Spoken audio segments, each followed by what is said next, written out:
How close do you think you are to that main step, to that getting to the big show? To the main step, Aji, I don't know. That's a good question. I think that's all up to the fans. I think it's the most popular guy, not always the best guy.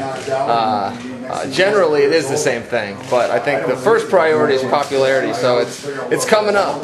Co-main event helps. You help, guys. You know, cameras and media helps that. But how close? I don't know. We're getting there. I heard you had for pretty good words. I've heard guys hype their fights, but you actually put together I can't remember whether it was a countdown interview or whatnot. Some pretty not harsh things to say, but pretty interesting things to say about your opponent.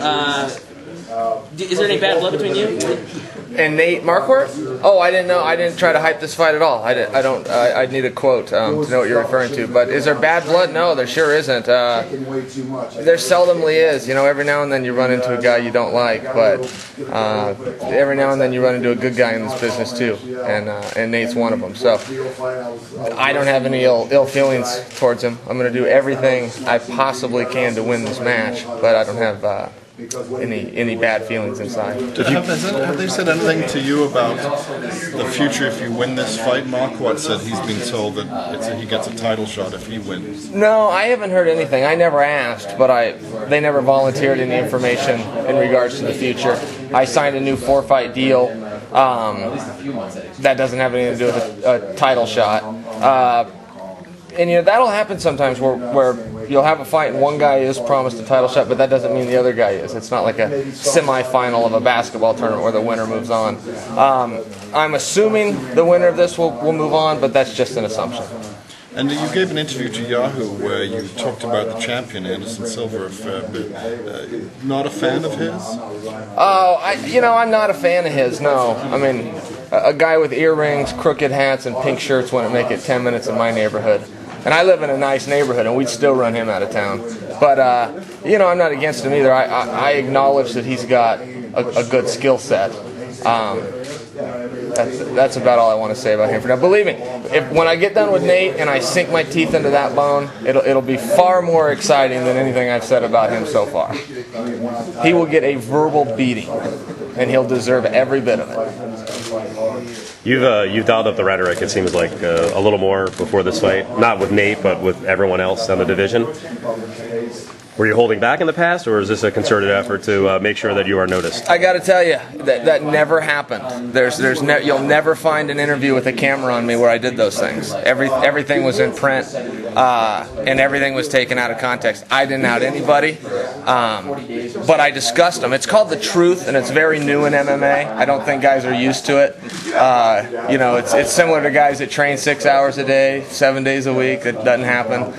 Similar guys that go to camp. They're not at camp. They're off somewhere playing Nintendo all day, pretending to contribute to society. It's called The Truth, and I let a few people in on some true facts, and none of it was rhetoric, none of it would I apologize for, and none of it was to hype a fight. It was just the truth.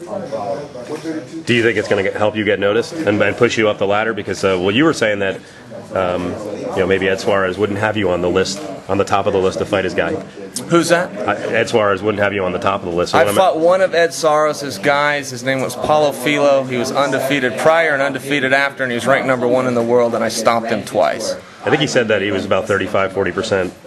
That wasn't the real Paulo Filho. I'm sure. I went into that fight with a broken arm. I didn't come out. I went into that fight with a broken arm. X-rays in hand. Yeah. Next question. So I don't mean that towards you. I I mean that towards Ed. He can hype his guy all he wants. So the question a couple questions ago was, do you think this is going to help you get the attention of UFC and Suarez and Silva? Because you may not be the first choice. Like you said, you're not an automatic. Time out. The opinion of Soros does not matter. The opinion of Anderson Silva does not matter. My opinion doesn't matter. Will it help me get the attention of the UFC? Sure. I'm here right now. I can't believe Ed Soros' name came up in an interview, frankly. I like the guy. I'm not turning on him, but that's ridiculous. We don't talk about managers, for God's sakes. Well, he's pretty influential. I mean, he speaks on behalf of the pound for pound, 1 or 2 guy in the world. All right. Well, we'll agree to disagree. Nate doesn't complain, but as a fellow middleweight, are you surprised that he didn't get a title shot after he beat Maia? I thought he would get one. I get it. If I'm the promoter, I'd put Vitor in because he's a bigger draw. from a fan perspective, I want to see Vitor fight Anderson.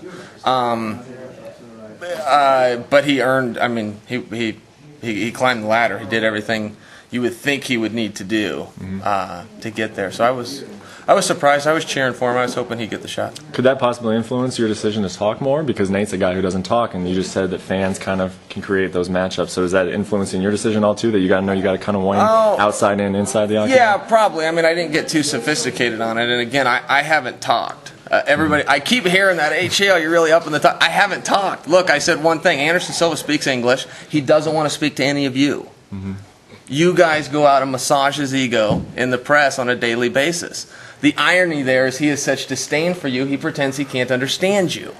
So I find that interesting. You guys apparently didn't. You thought that was trash talk. That's, again, called the truth. That's the truth. I can't change the fact that he doesn't want to talk to you. So there you go. Thus making Ed Soros more relevant. So maybe that's part of the master plan. But I don't know. I'm just telling you, he speaks English. I've spoke to him. We're probably just used to people not wanting to talk Sure. to us, bro. Yeah. Well, it's a brilliant plan. I mean, I can tell you, it's worked for him. He can avoid talking to you guys. He can avoid these things, and he can get pushed to the top. I've never seen it. Good for him. Good for him for doing it. But there you go. That's what's happening. Where did those conversations take place? UFC 102, Portland, Oregon. But everybody hears him backstage. This isn't Chael Sonnen talk. Everybody in the UFC knows he speaks English. We all speak to him. You know, backstage he talks. You guys pop in with the camera. All of a sudden it's Si habla español. You know, it's a big joke. But there you go.